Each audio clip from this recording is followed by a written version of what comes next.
I will never forget my trip to the Freak Show. Hello.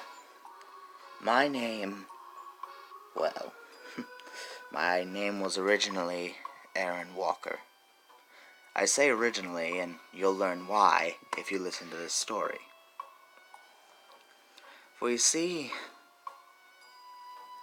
I have always I used to always hate the circus. I didn't understand why so many people loved it. It was just so odd. Grown adults running around in weird costumes, people gawking at the deformed and mentally ill. Just didn't seem right. Seemed rather wrong. But I now see how wrong I was because of the day I met him. You see, I went to the circus with my family. I was forced into it. But hell, I tried to make the best of it and enjoy what I could. Walking around, seeing the clowns, until I saw something that really caught my eye. There was a sign that read, Freak Show. A freak show, I thought. I thought those things closed down in the 70s. I was amazed how something as cruel as a freak show would be around nowadays. I decided to take a look inside, and I'm glad I did. Whereas I expected to see stalls and stables all filled with poor, deformed, or tattooed people, there were a large amount of chairs and a stage. Some of the chairs were full and the stage had a showtime on a sign. It was going to be in about half an hour. So I walked in and I sat down. I looked around and I was slightly unnerved because all the people around me weren't really dressed like they were going to a circus. Some were wearing suits and others looked like they actually performed here, dressed in clown outfits and the like. I decided to try and ignore it and continued watching. I waited, playing on my phone, until the show started. I was determined to see what a modern-day freak show would be. And that's when I saw him. Out from behind the curtain stepped what at the time was the scariest man I'd ever seen. He was tall and, stocky, having broad shoulders but a fairly skinny waist. He wasn't scrawny by any means, but he wasn't really muscular either.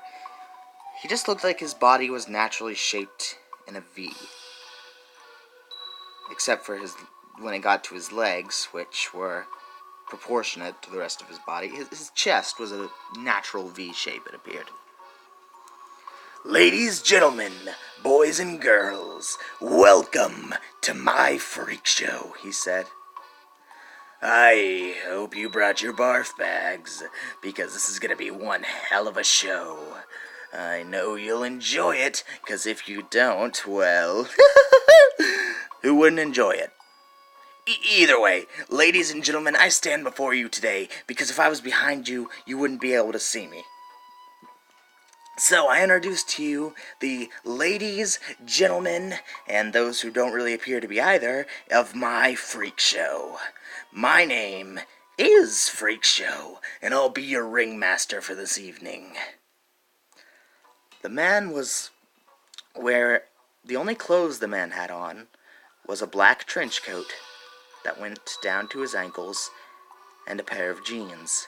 He wore no shoes, no undershirt. He had ha, ha, ha, what I hope was drawn on or tattooed, but it almost looked like it was cut or burned into his body, all over everything except his face and feet. Even his hands were covered in it. He had a very crude, seemingly lazy clown makeup on. It was hardly noticeable.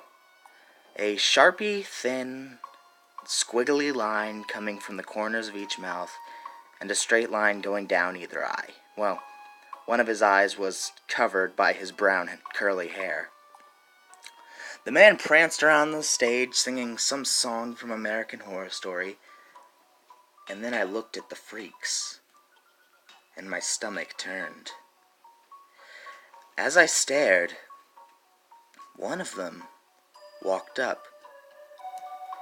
It was a girl with her fingers on each hand sewn together, and her hands blackened and burned and cracked, making her hands look almost like dirty old shovels of some kind, especially since her nails were grown to a hideous length and all came together to form sharp points. "Alright, ladies and gentle dicks, listen here." I was surprised to hear a ringmaster of all people speak to me that way. "Now, this is Spades, one of my best friends, and she's gonna perform real nice for you. Can anyone guess what she's doing? Huh? Well, let me tell you, she's gonna be juggling." Juggling, I thought. That's the best they can come up with? They have someone with hands like that, and the best they can make her do is juggle? FreakShow threw up. Well, he didn't throw up. You know what I mean. He threw a ball into the air, and Spades caught it. He threw another, and another, and another, until she had 6 balls in the air. That was very impressive, I thought, especially given her condition. She continued to juggle when all of a sudden, FreakShow pulled something out from the pocket of his trench coat. It was a long stick. It appeared to be wet. I wondered what he was doing with it, but before I could, he pulled out a cigarette, took a puff off of it, and then threw it onto the stick, which immediately ignited into flames. He laughed before throwing it towards Spades. As Spades juggled it, touching the burning part with her bare hands, it caught the other balls on fire. Soon enough, Spades was juggling literal balls of fire. She kept a smile on her face, but I could see tears streaming down from her eyes. I watched as, again and again, the flaming balls touched her bare skin, causing it to burn and crack. The smell was unbearable. I was obviously disturbed, but everyone around me was staring on in amazement, even applauding. I was very uneasy. Okay, well, that's a bit of a freaky act, I guess, but it's probably the only one, right? As the show went on, the next freak came up to perform. It was a man with a very long, pointed nose. He was dressed in a fine blue suit. I'd assume the nose was fake or prosthetic or some sort. It was just far too long and came to a perfect point. The man then pulled out a large sword. Oh, a sword swallower, I thought. Okay, it's nothing I haven't seen before. But then, the man took the sword and stabbed it into the stage, right through his foot. The audience gasped, and FreakShow, staring on, laughed as it began to sing another song. Pop Goes the Weasel.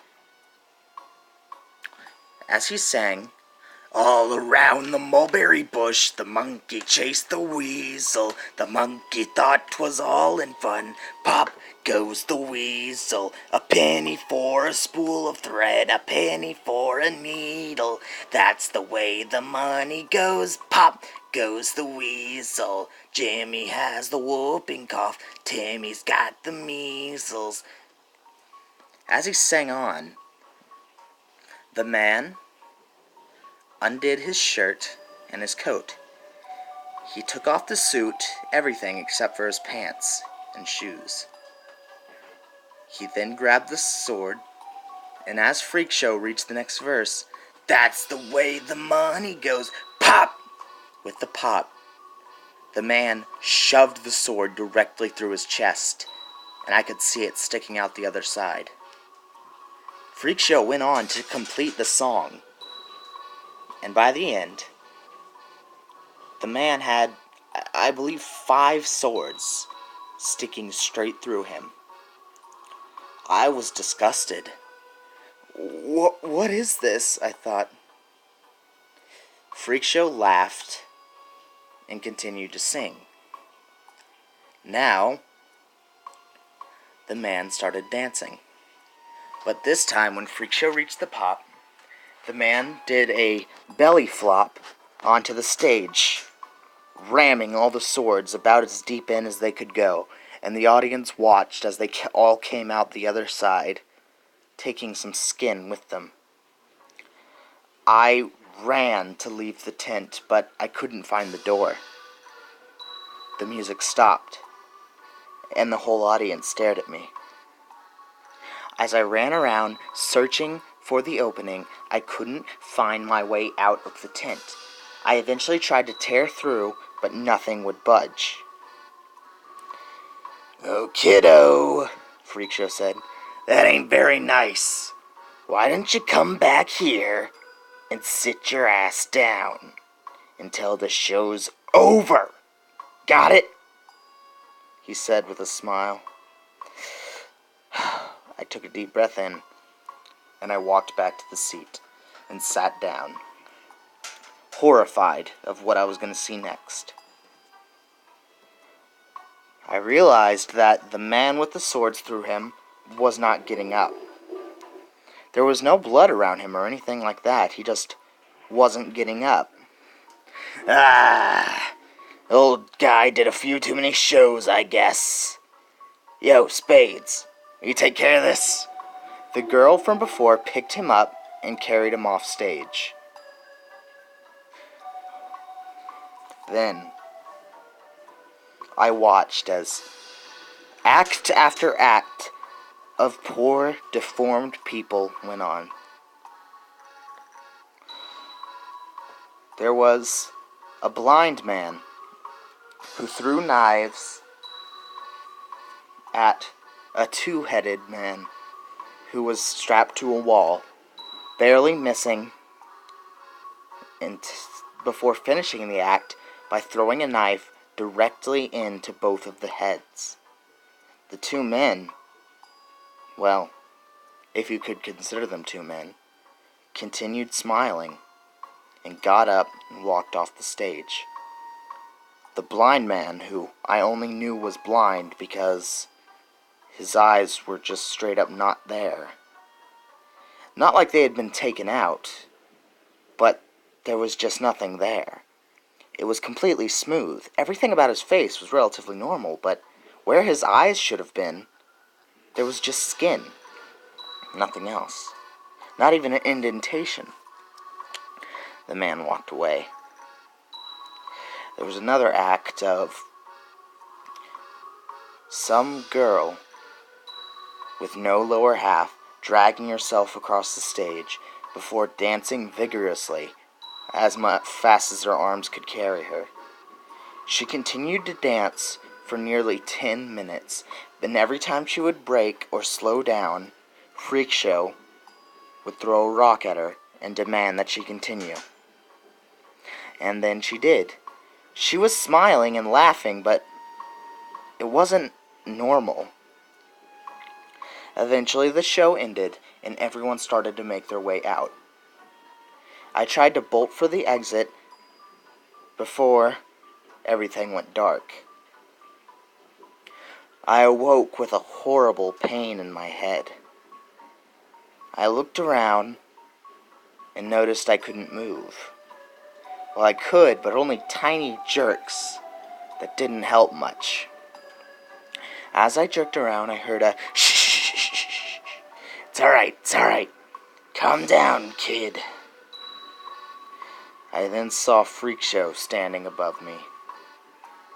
Don't worry.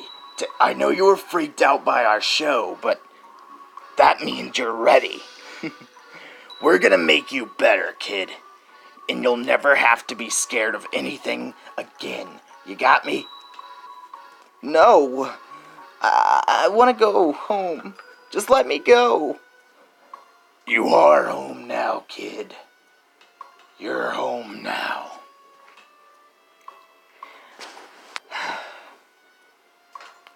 FreakShow pulled out a knife and, holding down one of my hands, he raised the knife in the air and stabbed down, splitting one of my thumbs in half.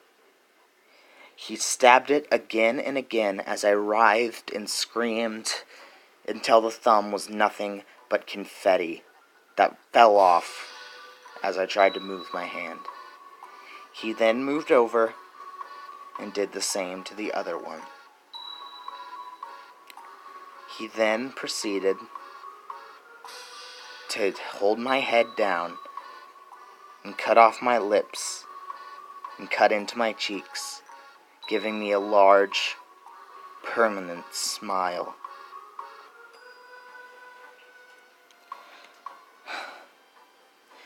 It's alright, Aaron. It's alright. Just calm down. It'll all be over soon, Kay? I bawled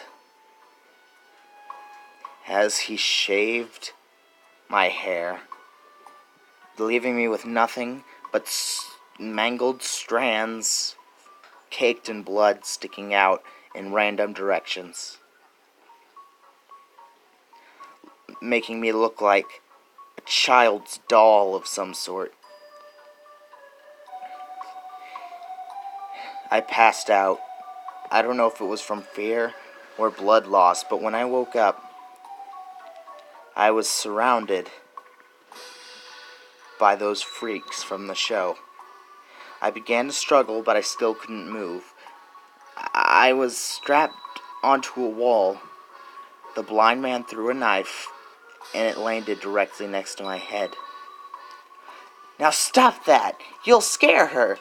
I heard Spade said. I'm a guy, I said.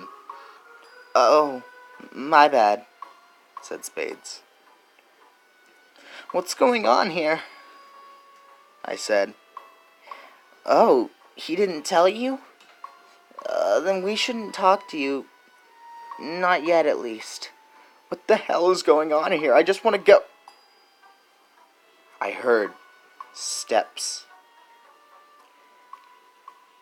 which didn't make sense because, like I said, this was a circus. We were in a tent with a dirt floor.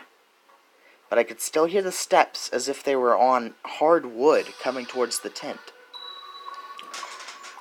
The tent door opened, or flap, I should say, and there was FreakShow.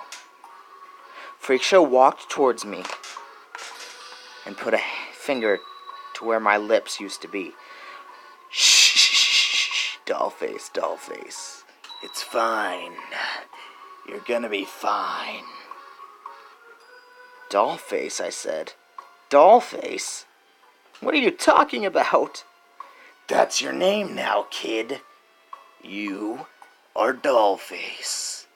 And you're gonna stay here until you learn to appreciate the FreakShow. And all your freaks, your brothers and sisters. I'll be back when I hear good things. Over the next couple of months, I never left that wall. I got to know each and every one of the freaks, and What I used to know was wrong. These were beautiful, beautiful people, and all of their deformities made them beautiful. So much more beautiful than anyone else in the world. FreakShow even started to let me perform with them. It was amazing. That spotlight hitting me made me feel happier than anything else in the world. Performing alongside my brothers and sisters, all under the direction of our father, FreakShow. So like I said, I'll never forget the day that I went to the FreakShow.